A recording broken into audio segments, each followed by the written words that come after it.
Okay, so purihin po natin ang Panginoon, mga kapatid, mga kaibigan, na tayo makapagpatuloy na makapag-aral po ng kanyang salita dito sa Bible Study for Busy People, The Truth Will Set You Free Ministry. At bago po tayo magpatuloy, tayo po muna ay manalangin. Dakilang Diyos na makapangyarihan sa lahat, salamat po sa pagkataon na kami ay muling makapag-aral ng inyong mga salita. Tulad niyo po, Panginoon, kami ay makaunawa sa pamamagitan ng patnubay ng Banal Espiritu sa pangalan ng aming Panginoong Hesus. Amen. So, ang ating pag-aaral ngayon, mga kaibigan, ay may pamagat na God's Church Identify. So, napakahalaga po na malaman natin kung sa napakarami mga church or pananampalatayang Kristiyano ngayon, alin ang tunay.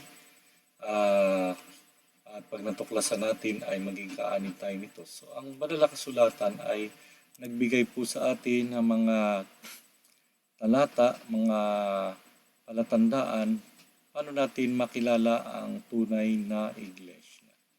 Yan po ang ating pag-aaral ngayon dito sa part 1 ng atin pong pag-aaral. So, ang unang katanungan na ating sasagutin ay, paano po nilarawan ng Panginoon ang tunay na kanyang tagasunod noong lumang tipan sa kasaysayan. Ito po sa Genesis chapter 26 verse 4, at aking pararamihin ang inyong binhi na gaya ng mga bituin sa langit, at ibibigay ko sa inyo, inyong binhi, ang lahat ng mga lupaing ito, at pagpapalain sa inyong binhi lahat ng mga bansa sa lupa. At sapagkat sinunod ni Abraham ang aking tinig, at ginanap ang aking bilin, ang aking mga utos, at ang aking mga palatuntunan, at ang aking mga kautusan. So, ang palatandaan na ang bayan ng Diyos ay, o ang iglesia ng Diyos, ang pinakabayan niya, Church of God, sa lumang tipan, no, mga kapatid. Pagdami ng mga bansa, ang mga bansa ay gumagawa ng masama, mga immorality, pagsamba sa mga rebulto. Pumili ang Diyos na isang tao na galing kay Abraham, at kaya napili si Abraham bilang kanyang panggagalingan ng kanyang bayan, na ito po ay walang iba kundi bayang Israel, ay dahil po sa katangian na ang bilin ay ang utos, ang mga palatuntunan ay ginanap ni Abraham. At ito rin ay kanyang ituturo sa kanyang lahi, sa mga Israel, na sila ay magiging bayan ng Diyos. At bilang bayan ng Diyos, kakaiba sila sa ibang mga bansa, no? Sila po ay tinatawag na banal na bayan. Ang sabi rito, bakit sila ay kakaiba? Bakit sila ay special sa ibang bansa? O, yung ibang mga bansa ay immoralidad, pagpatay, gumagawa ng kasamaan, sumasamba sa mga Diyos-Diyusan. Pero sila, kaya banal, ang sabi rito, Deuteronomy 7:6-9, ang palatandaan sa kanila ay hindi po dahil sila ay marami, hindi po dahil sila ay kakaunti, hindi po sila ay dahil sila ay maganda ang kanilang mga charts, ang pangalan nila ay nakasulat doon, kundi ang palatandaan sila po ay banal, kaya pinili sila ng Panginoon. Kayo ay, ang sabi dyan, sapagkat ikaw ay isang banal na bayan sa Panginoon Diyos, pinili ng Panginoon mong Diyos upang maging kanyang sariling pag-aari higit sa lahat ng mga bansa na nasa ibabaw ng lupa. Kaya ang palatandaan, yung ibang mga bansa, siyempre hindi sumusunod sa Diyos, ito sila ay dahil sumusunod sa Diyos, sumasamba sa Diyos, naglilingkod sa Diyos ang si Abraham, at ang kanyang lahi ay ganun din dapat ang mangyari.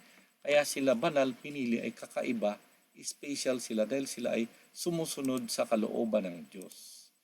Dito naman sa Deuteronomy 7-9, sa 7 verse 9, talastasin mo nga na ang Panginoong Diyos ang siyang Diyos at tapat na Diyos na nag-iingat ng kanyang tipan at nagagawad ng kanyang kagandahang loob sa mga umibig sa kanya at tumutupad ng kanyang mga utos hanggang sa 1,000 at libong saling lahi. So ang palatandaan nila ay umiibig sa Diyos. Lahat ng tao ay ginawa ng Diyos.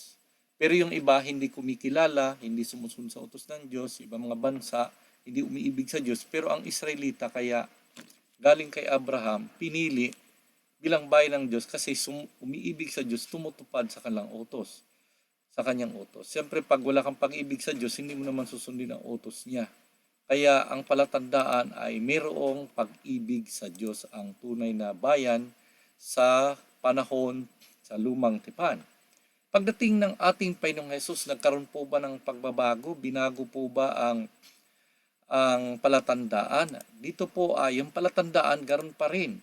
Inalis na ang bayang Israel bilang banal na bansa, kundi yung mga Kristiyano na, yung mga nanampalataya na sa Panginoon. Kasi ang bayang Israel hindi na po tumupad. Kaya sila ay pinahintulutan na sakupin ng ibang bansa, na sakop ng Babylonia.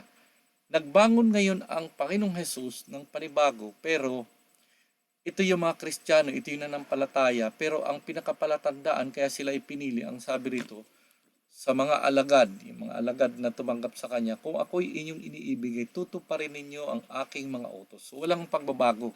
Sa lumang tipan, sa panahon ni Abraham, ay may pag-ibig sa Diyos, tumutupad si Abraham. Ang kanyang lahi, bayang Israel, ay may pag-ibig sa Diyos, ay tumutupad, kaya sila ay naging special na bansa. Sila ay tinawag na banal na bayan.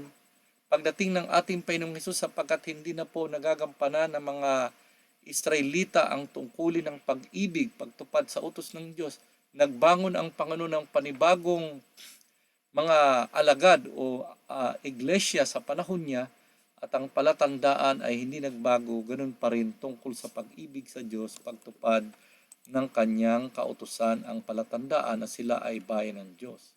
So ang ibig sabihin naman yan, mga kaibigan, dito sa ating panahon, sa maraming mga Kristiyano, ang aral ay nanampalataya, ang aral ay kaligtasan sa pamagitan ng biyaya. There is no question about salvation by grace. No? Tayong lahat na mga Kristiyano na niniwala na tayo ay naligtas sa pamagitan ng biyaya at hindi sa pamagitan ng kautusan. Siyempre yung iba ay naniniwala, lalong hindi po mga Israelita, yung mga hintel, naniniwala sila na natutuwa ang Diyos kapag ikaw ay, para maligtas ka ay sa pamagitan ng pagpipinitensya, pagpapahirap sa katawan, o kaya naman ay ang kaligtasan ay sa pamagitan ng biyaya. Hindi ganon. Dito po, pag sinabi ng Panginoon ang palatandaan ng kanang iglesia ay may pag-ibig, tumutupad ng utos ng Diyos, hindi po inaalis dito yung kaligtasan sa pamagitan ng biyaya. Salvation by grace alone. Ang kaligtasan, ang kautusan ay hindi makakapagligtas, pero ang kautusan ay palatandaan ang isang nanampalatayang naligtas sa biyaya, siya yung kinikilala na bayan ng Diyos sa huling panahon, mga kapatid. Maaring ang kinin natin na tayo ay bayan ng Diyos, na ligtas tayo sa biyaya, pero kung hindi naman tayo tumutupad ng kanyang utos, ang sabi, if you love me, keep my commandments. So palatandaan ito ng mga taong naligtas sa biyaya, at pagkatapos na maligtas sa biyaya ay may pag-ibig sa Diyos at tumutupad ng kanyang utos. So ibig sabihin, meron ding naligtas sa biyaya pero hindi tumutupad ng kanyang utos, hindi po palatandaan na iyan ay tunay na iglesia sa huling panahon o bayan ng Diyos. Ano po ba ang mga palatandaan? Ang tinitingnan natin dito ay palatandaan na tunay iglesia. Hindi natin tinasabi rito kung alin ang paraan ng kaligtasan nila. Pag-aralan na natin nakaraan, ang kaligtasan ay walang gagawin ang tao kung di manampalataya, sapagkat ito'y biyaya na kaloob ng Diyos. Pero ngayon tayo nanampalataya na, tayo naligtas na si biyaya,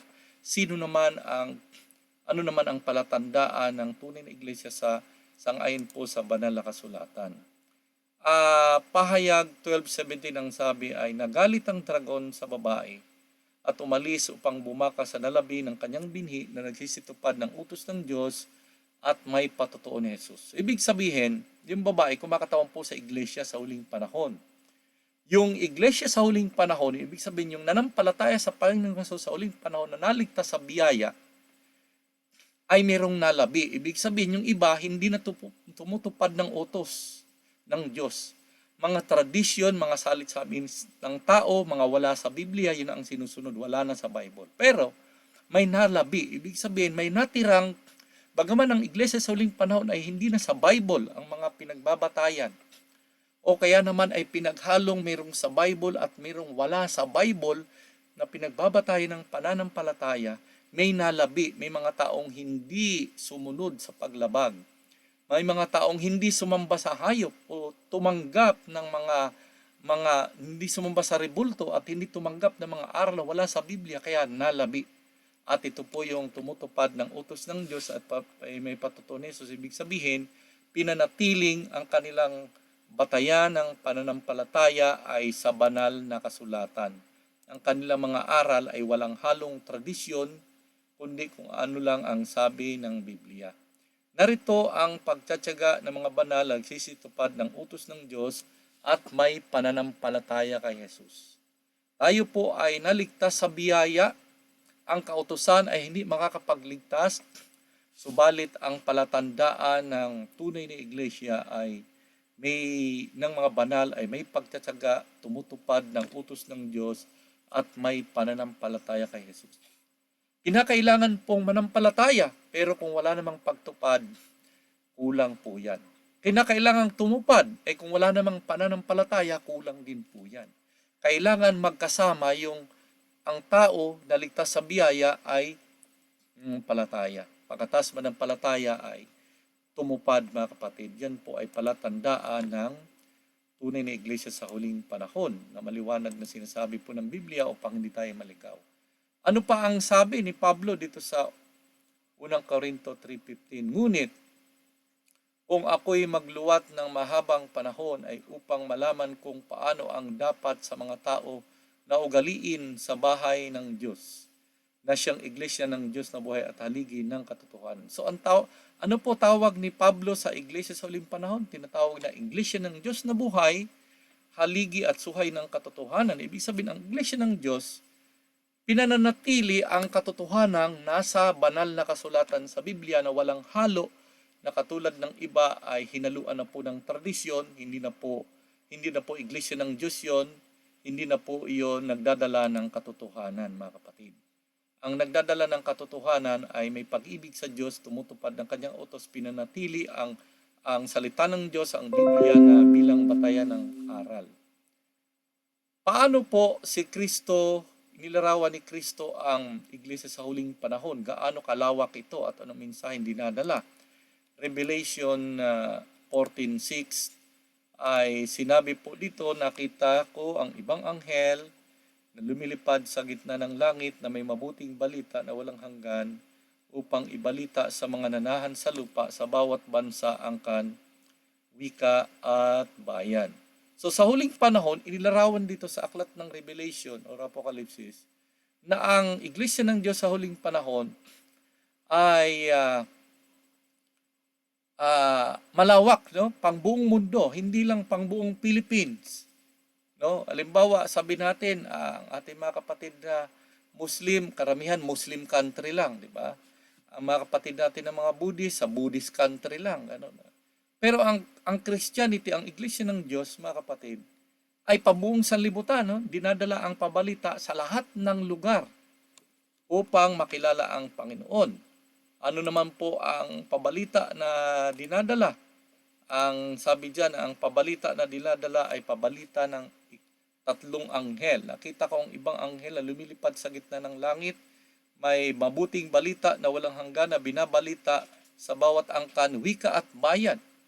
So ang iglesia po na tunay sa huling kapanahunan ay hindi po nakalagay sa isang lugar lang, kundi sa lahat ng bansa, sa lahat ng lugar, at ang pabalita po na dinadala ay pabalita na walang hanggan. Ibig sabihin, yung walang hanggan ay kumakatawan sa walang hanggang buhay na binibigay ng Diyos sa isang taong nagkasala, na pag nagkasala tayo po ay namamatay, di wala na tayong hanggan, ay may hangganan na tayo, may kamatayan, pero yung walang hanggan, wala nang kamatayan sa pamagitan ng Panginoong Hesus. At tayo ay tumanggap sa Panginoong Hesus bilang tagapagligtas, ang inaalok ng Diyos ay walang hanggang buhay sa John 3:16, mga kapatid. Yun po ang pabalita na dinadala. Ayan. So, dyan po natin malalaman. At yan po ang ating pag-aaral ngayon sa part 1 at sa part 2 po ay wag po kayong mawawala dito sa Bible study for busy people. Patuloy po nating subaybayan at alamin ano pa ang mga palatandaan ng Iglesia ng Panginoon sa huling kapanahunan sangayon po sa banal na kasulatan. Manalangin po tayo. Amang banal na makapangyarihan, salamat po sa pagkataon na bagaman ang mga tao ay abala sa mga hanap buhay at ibang mga bagay, nagkaroon po kami ng pagkataon na mag-aral dito sa Bible Study for Busy People ng inyong mga salita. Tulungan niyo po sa aming pagtutuklas ng katotohanan ay maranasan namin ang kaligtasan walang hanggang buhay at matuklasan din namin na bagaman napakaraming iglesia ngayon ay mayroong tunay na iglesia ang Diyos sang-ayon sa banal na kasulatan at ito'y matagpuan namin at kami po ay maging kaanib ng iglesia ng Diyos na kanyang kukunin sa kanyang pagbabalik. Pagpalain niyo po ang aming mga kaibigan na sumusubaybay sa pangalan po ng aming Panginoon Jesus. Okay, so patuloy po namin kayong inaanyahan sa susunod po na ating patuloy na pag-aaral dito, Bible Study for Busy People, ang palatandaan ng tunay iglesia sa huling kapanahunan, part 2 ay subaybayan po natin.